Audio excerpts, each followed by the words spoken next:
Alors, le bon air à Saint-Malo, point d'interrogation, mon ami.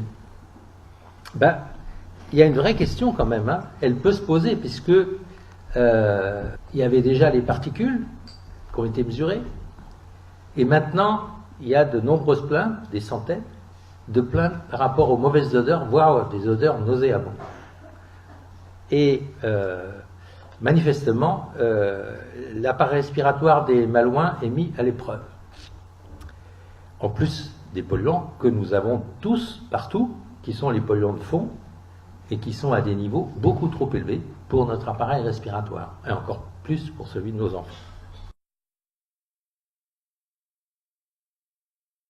Et dans les manuels d'études de la santé publique environnementale, on vous cite le fait que c'est connu et ça a été démontré par des études épidémiologiques. Les mauvaises odeurs à longueur de journée, ça gêne pour dormir, dort mal, insomnie par exemple. Ça préoccupe. Donc, éventuellement, il y a des troubles caractériels qui augmentent dans la population qui est concernée. Et puis, ça peut aller plus loin, alors je passe les détails, mais ça peut aller plus loin, parce qu'on a enregistré aussi que ça donne, par exemple, des augmentations de la tension artérielle dans les populations qui sont exposées. Donc, même s'il n'y a pas d'effet toxique et de lésions liées à l'agent malodorant dans les organismes, il y a quand même un effet délétère sur la santé. Ça concerne quelques milliers, voire dizaines de milliers de personnes à Saint-Malo. Donc là, nous avons de la chance, nous sommes dans une république de citoyens, et nous avons des services qui s'occupent de problèmes sanitaires. Donc là, il serait urgent qu'on les voie appliquer en disant « Ah, on ne peut pas laisser des milliers de gens exposés à des mauvaises odeurs alors que c'est mauvais pour la santé. » Donc, vous voyez, c'est dans ce sens-là que je dis que pour l'instant, la reconnaissance n'est pas complètement faite. Le niveau de pollution de fond, je ne parle pas quand il y a un épisode aigu, hein, le niveau de fond est incompatible avec la santé des jeunes enfants. C'est-à-dire que, normalement, un jeune enfant, il faudrait lui interdire de courir.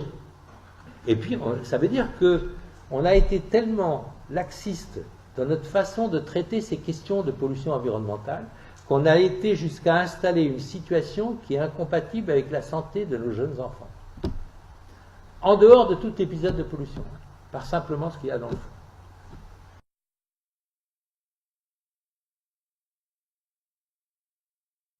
Tout ce qui va perturber une fonction vitale va avoir des conséquences importantes qui peuvent être très graves sur la santé des gens.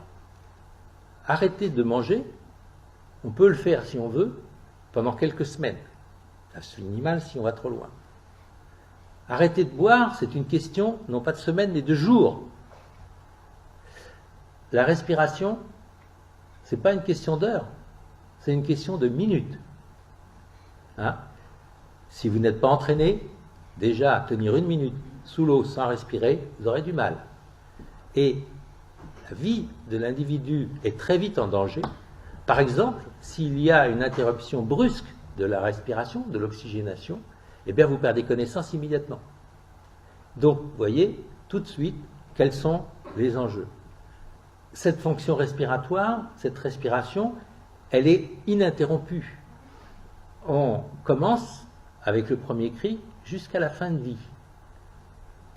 Fonction vitale, ininterrompue. En fait, l'air, c'est le premier des éléments, je pourrais dire comme certains, des aliments nécessaires à notre vie. Donc, voilà les systèmes de défense, la filtration nasale et bronchique, l'épuration mucociliaire, je vous ai montré l'escalator mucociliaire, et l'épuration alvéolaire. Je vous ai dit que tout ça et ces moyens de défense font l'objet de modulation physiologique, donc j'y reviens pas. Qu'est-ce qui se passe? Pourquoi est-ce qu'on a des problèmes avec certaines particules et certains gaz? Pourquoi est-ce qu'il y a des polluants? Puisque quand on parle de polluants, c'est que c'est des gaz ou des particules qui ont des effets nocifs sur l'organisme. Pourquoi? Ben parce que soit il y a une agression qui est intense, massive. À ce moment-là, les moyens de l'organisme sont complètement débordés. Si en plus ces poussières sont des poussières agressives pour les voies respiratoires, ça va faire des dégâts. Et quand ça fait des dégâts comme ça s'appelle comment? Si c'est la silice, c'est la silicose, hein. Les fibroses, d'une façon générale, pulmonaires, avec l'amiante, la silice, etc. Et puis, autre situation, c'est quand les moyens de défense ne sont pas encore complètement développés. Là, c'est le cas typiquement des jeunes enfants, l'appareil est en formation, les moyens de défense ne sont encore pas constitués correctement, pas suffisamment, eh bien, ils vont beaucoup plus facilement être atteints par les impacts de ces pollutions. A l'inverse, chez les personnes dont les moyens de défense sont altérés, comme les personnes âgées typiquement, eh bien, on est âgé en médecine à 65 ans. Hein. On peut être en pleine forme, hein, mais on est âgé quand même, parce que ça fait quand même 65 ans que la machine, elle tourne. Donc, elle a quand même un certain degré d'usure. Et médicalement, il faut en tenir compte. Et donc, moyen de défense a déjà altéré, ou alors, je vous en ai dit 2 mots à un moment, barrière de défense prise en défaut. Voilà pourquoi cette fonction respiratoire est tellement précieuse, c'est notre vie, et que donc on a raison de réfléchir et de vouloir qu'on respire un air de bonne qualité pour ne pas abîmer cette fonction si précieuse.